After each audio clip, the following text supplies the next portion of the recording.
it's Jeff Chalmers here from discoverdoublebass.com, the home of online learning for bass players, whether you're into jazz, classical, or you want to learn about instruments. And today we are in the workshop of the wonderful Swedish bass maker, Elinore Morris. So thank you, Elinore, for welcoming us to your absolutely incredible workshop here outside Gothenburg in Sweden. Thank you for coming. Well, it's been terrific. And we have one of your instruments on the bench. This is an instrument that you made just very recently. How old is this beautiful double bass? Days old.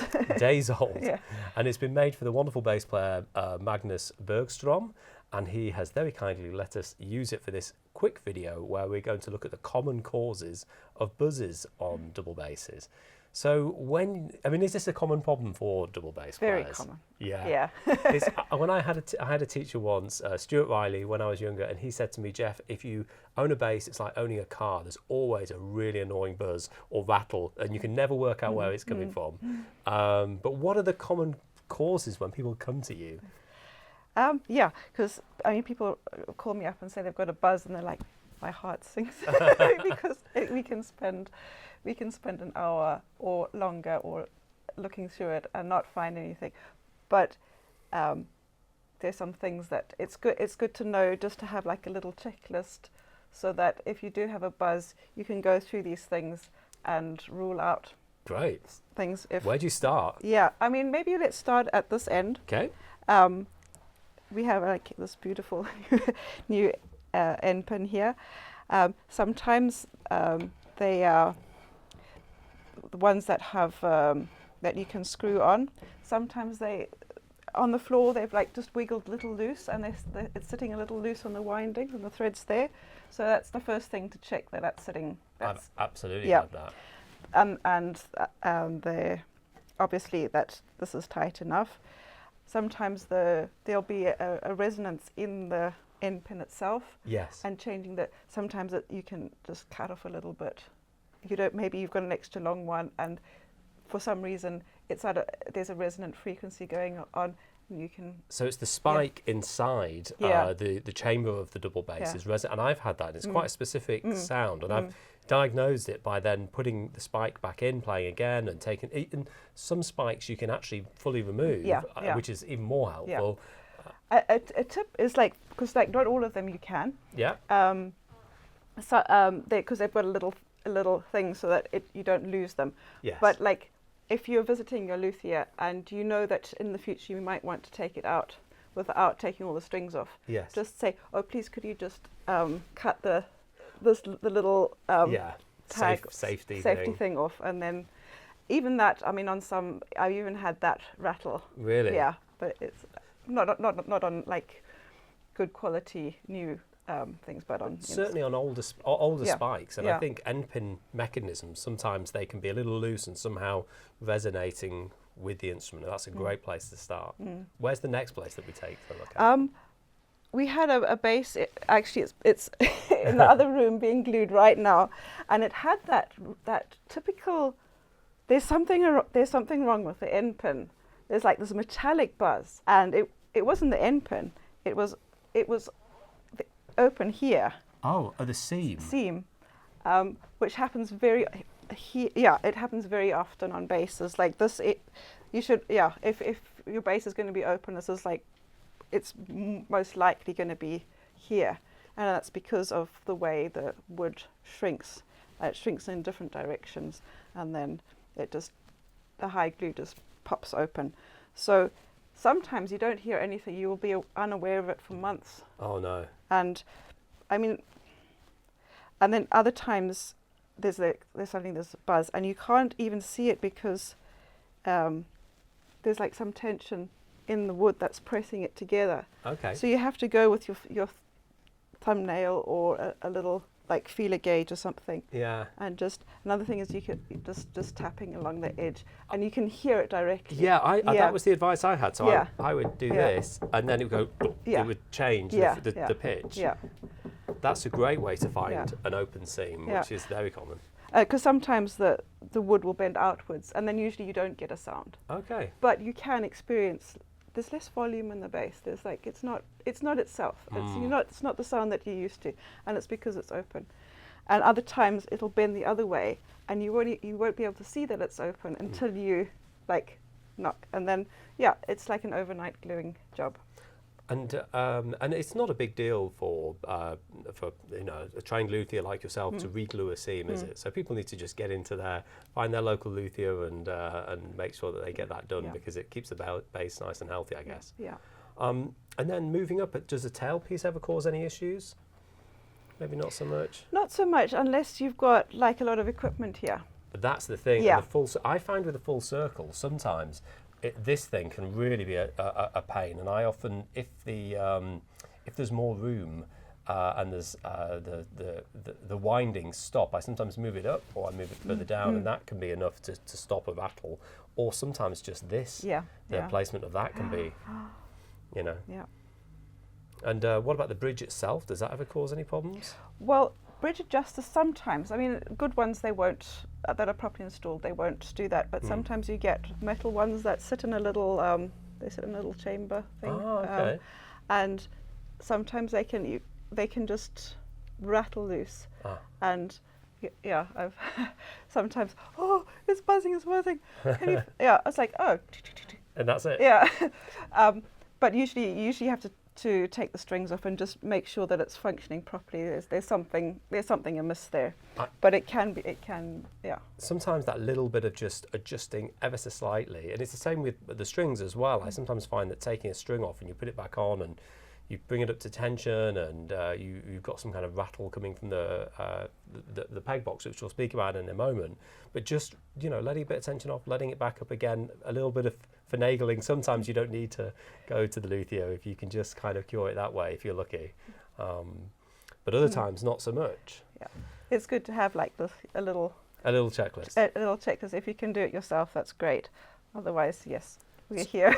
So moving up the instrument, what else is there that you'd be looking for? Is there, are there other issues? You mentioned to me earlier about this end of the bass. Yeah, I mean, obviously fingerboard buzzers, that's a whole is a subject in itself. And you know, if there's like a problem with a fingerboard, then you need a luthier to shape the. Yeah, but there's like some things that can happen here. You can get a buzz on the string here that can either be because the string has sunk in lower down in the nut. I see. And sometimes you see there's still like a little, if you look here, there's still, there's still a little step between the nut and the fingerboard. But then you take your straight edge and you put it there and you see, then it goes like down and then it goes up and so down it's again. Worn away and then created a bump that then causes a buzz or a rattle. And if it's important that the string starts vibrating at the end of the nut. Sometimes if the channel here is misformed, it starts vibrating halfway up, and then you're going to hear that. Yeah. Yeah. And one of the biggest causes for me, in my experience, or areas that have caused buzzes, has been around the scroll and the peg box, and certainly the machines. Even sometimes loosening off the pitch and going back up to tension has caused on an older instrument like my bass, where the peg box is a real mess. This is beautifully made, and so I imagine that Magnus won't have any problems here. But where do you look in terms of the strings and the machines? Do they commonly cause problems? I mean, normally when the strings are at tension, they shouldn't cause any problems. What can do is that some of the little screws can shake loose. Now I've done these are blind. They don't have the little connectors at the other end. What can happen is that with those connectors is that they can go loose.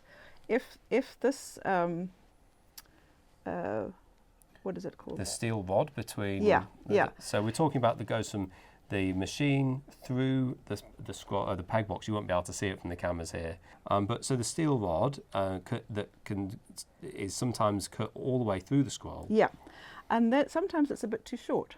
And so then this comes loose and you tighten it up, but there's a little gap there, and then when you wind down the string, it kind of unwinds because there's a screw there, and the screw unwinds itself, and then so it can either just loosen when you're tuning, it can either loosen itself or it can get tighter, and you change your strings and and you tune them up, and it gets stiffer and stiffer and stiffer, and that's interesting. Yeah, and you got to watch that because it can pop off.